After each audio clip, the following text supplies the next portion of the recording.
Patrick Brown is out of the Conservative Party's leadership race. In a statement, the chair of the CPC's Leadership Election Organizing Committee says the group disqualified the mayor of Brampton on Tuesday. Ian Brody says the party learned of, quote, serious allegations of wrongdoing by Brown's campaign, which he says appear to violate financial provisions of the Canada Elections Act.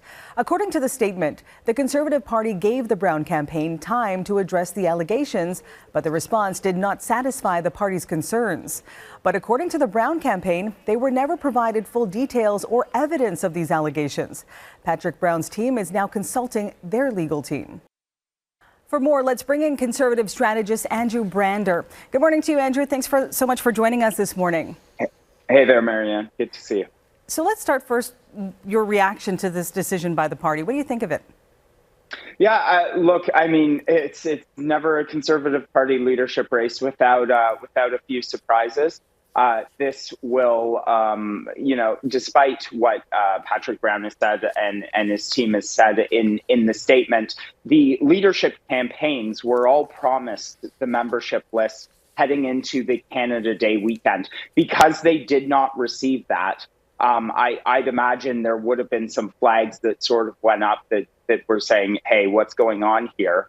What's happening? And of course, then it was up to LEOC, the 17 volunteer members of the party's leadership process, to meet and consider whether Mr. Brown's campaign has been in violation of the rules. Now, of course, there's two sets of rules that govern these leadership processes, and at least judging by the statement issued very late last night, it appears that the party's actually pointing to the Elections Canada rules that have been possibly violated.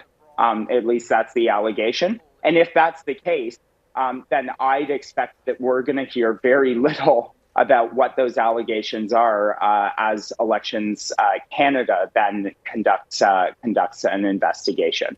So let's talk more about what that process then could look like. You can't say much, or we don't know much about the specific allegations, as you just mentioned, but we know that Ian Brody, the chair of the Leadership Election Organizing Committee, had a statement yesterday. It said in part that the disqualification was a result of an investigation that looked into allegations of Brown violating financial provisions of the Canada Elections Act, as you just mentioned. So moving forward, then, how long could it potentially be before we get more details about these alleged violations? Well, anytime I've dealt with Elections Canada, they seem to take their time on these matters, which is something that the Conservative Party leadership race, unfortunately, doesn't have. Of course, ballots are already printed, so Patrick Brown's name will remain on the ballot, which is actually, looking apart from the horse race aspect of who's in first in these leadership races. I'd remind your viewers the last two leadership races were won on the final ballot by someone who wasn't in first place in going into the race. So I would say this has a pretty detrimental impact on those who are not perceived to be the front runner, who tend to garner those consensus votes as the multiple ballots sort of play out in a leadership. So, this is sort of one more really good piece of news for Pierre Poilievre's campaign, who appears to be the front runner. Because if Mr. Brown's supporters are not motivated to submit a ballot if he's not a real contender, then that's a problem for everyone else who remains a contest to Pierre.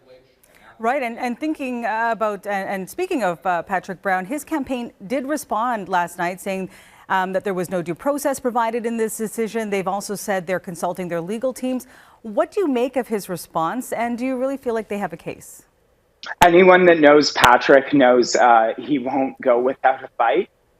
He certainly is a fighter. His team will certainly be reviewing this, and I'd imagine we'd hear more from their legal team in response to this. The problem with Mr. Brown's campaign so far is that he's run such a private campaign that it's really hard to get any kind of information now when they really need people out speaking to media, telling their side of the story. So, those types of decisions sometimes can come back to haunt you in these types of leadership races.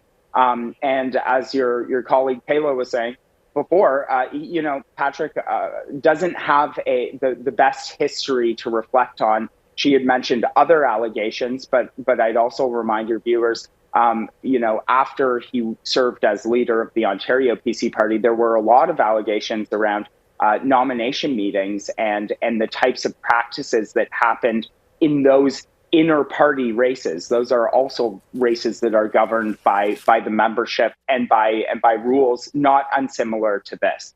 So, he's got a history to account for.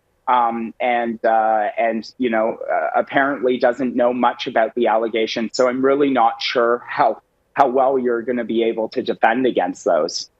Really quickly, you mentioned Pierre Poilievre, the perceived frontrunner, but also the impact that this incident with Patrick Brown will have on the other candidates. How do you get the voters to come out, even if they had their mind set up until now? Look, that's the good news about this for the Conservatives. They are indicating they are running a very serious election campaign for this leadership. They know the stakes are high. It's the largest political membership in the history of any political party. So good news for the Conservatives is they're gonna keep going forward and hope it pans out in the end.